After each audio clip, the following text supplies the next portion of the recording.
Hi friends, welcome to Yazh kitchen. இன்றைக்கி என்ன பார்க்க போகிறோன்னா சௌச்சௌக்கா தான் பார்க்க போகிறோம். இந்த சௌச்சௌக்காவை வச்சு ஈஸியாக சிம்பிளாக டேஸ்ட்டாக ஒரு கூட்டு ரெடி பண்ணிடலாமா? இதுக்கு நான் ஒரு மீடியம் சைஸு சௌச்சௌக்கா எடுத்திருக்கேன். அதுக்கு ஒரு கரண்டி பருப்பு. நீங்கள் அந்த காய்க்கு ஏற்ற மாதிரி நீங்கள் பருப்பு அளவு எடுத்துக்கோங்க. இந்த காய் அவ்வளோ நல்லது. இந்த சௌச்சௌக்கால நிறைய பெனிஃபிட்ஸ் இருக்குது. இதில் விட்டமின்ஸ் இருக்குது, மினரல்ஸ் இருக்குது, ஃபைபர் இருக்குது. இதனால் ஹார்ட்டுக்கு ரொம்ப நல்லது. உங்களுக்கு டைஜஷன் ப்ராப்ளம் இருந்தால் அது கூட க்யூர் ஆகும். இது வெயிட் லாஸுக்கு ரொம்ப நல்லது. ஏன்னா இது நீர் சத்துனால நீங்கள் டயட்டில் இருக்கிறவங்களாம் இதை அடிக்கடி எடுத்துக்கலாம். அவ்வளோ நல்லது இது.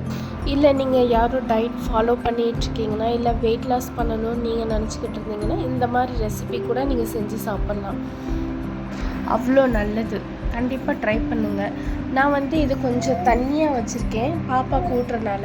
நீங்கள் டயட் ஃபாலோ பண்ணுறீங்க, இல்லை உங்களுக்கு கூட்டு மாதிரி வேணும்னா நீங்கள் அந்த தண்ணியெல்லாம் வத்துற அளவு நீங்கள் நல்லா வதக்கி எடுத்துக்கலாம். இப்போ என்னென்னா, நம்ம காய் நல்லா வாஷ் பண்ணிவிட்டு அந்த தோலெல்லாம் ரிமூவ் பண்ணிவிட்டு இப்போ ஒரு குக்கரில் பருப்பு நம்ம அலசி வச்சுருந்தால அந்த பருப்பு, அதுக்கப்புறம் சௌச்சௌக்கா, பூண்டு, சீரகம், மஞ்சள், தக்காளி, ஒரு 5-6 சின்ன வெங்காயம், அப்புறம் 2 பச்சை மிளகா, இது எல்லாத்தையும் நல்லா மிக்ஸ் பண்ணி விட்டு தேவையான அளவு உப்பு இதெல்லாம் நல்லா மிக்ஸ் பண்ணி விட்டுட்டு இப்போ குக்கரை லாக் பண்ணி கரெக்டாக ஒரு 2 விசில் விட்டு நம்ம எடுக்க போகிறோம். 2 விசிலில் காய் நல்லா பூ போல் வெந்திருக்கும். அவ்வளோதான். இதை நீங்கள் அப்படியேவும் சாப்பிட்லாம், இல்லை தாளிப்பு கொட்டியும் சாப்பிட்லாம். இது ஒயிட் ரைஸு, இல்லை சப்பாத்தி, இட்லி, தோசை இது எல்லாத்துக்குமே சூட்டபுளாக இருக்கும். இல்லை நீங்கள் இதை கடையில் பண்ணணுன்னா கூட இதை ஸ்மாஷர்லையோ இல்லை பருப்பு மத்து கடையிறத வச்சு நல்லா கடைஞ்சி தாளித்து கொட்டினீங்கன்னா உங்களுக்கு கடையல் ரெடி ஆகிடுச்சு. குழந்தைங்களுக்கு இந்த காய் பீஸாக இருக்கிற இந்த பீஸை நீங்கள் எடுத்து கொடுத்தீங்கன்னா, ஒரு பிளேட்டில் எடுத்து கொடுத்தீங்கன்னா அவங்க வாட்டுக்கு அழகாக அந்த காயை எடுத்து சாப்பிட்டுக்குவாங்க. ஏன்னா பஞ்சு படம் பூ போல் இருக்கும், அதனால் அழகாக சாப்பிட்டுக்குவாங்க.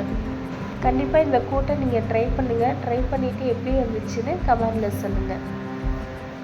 இப்போ தாளிப்புக்கு ஒரு கடாயில் தேவையான அளவு எண்ணெய் ஊற்றிட்டு கடுகு, சீரகம் இது நல்லா பொரிஞ்சோடனே அப்புறம் நம்ம கட் பண்ணி வச்சுருந்தால வெங்காயம் அதையும் சேர்த்து நல்லா வதக்கி எடுத்துக்கணும். நம்ம வெங்காயம் கண்ணாடி பாதம் வரணும், அந்த அளவு நல்லா ஃப்ரை பண்ணிக்கணும். கண்ணாடி பாதம் வந்தோடனே நம்ம வேக வச்சிருந்த சௌச்சௌக்கா பருப்பு இருக்குல்ல, அதை மிக்ஸ் பண்ணி நான் இது பண்ணி விட்டுக்கணும். நான் இன்றைக்கி எந்த மசாலாவுமே சேர்க்கலை.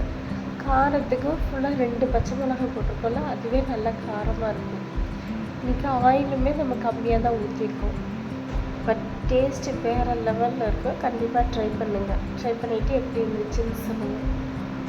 ஓகே ஃப்ரெண்ட்ஸ், இதே மாதிரி சிம்பிளாக டேஸ்ட்டாக ஹெல்த்தியான வீடியோஸ் பார்க்கணுன்னு நினச்சிங்கன்னா மறக்காமல் என்ன சப்ஸ்கிரைப் பண்ணிக்கோங்க. அதே மாதிரி உங்களுக்கு இந்த வீடியோ பிடிச்சிருந்துச்சுன்னா லைக் பண்ணுங்கள், ஷேர் பண்ணுங்கள், மறக்காமல் கமெண்ட் பண்ணுங்கள். ஓகே ஃப்ரெண்ட்ஸ், பாய். நெக்ஸ்ட் வீடியோவில் பார்க்கலாம்.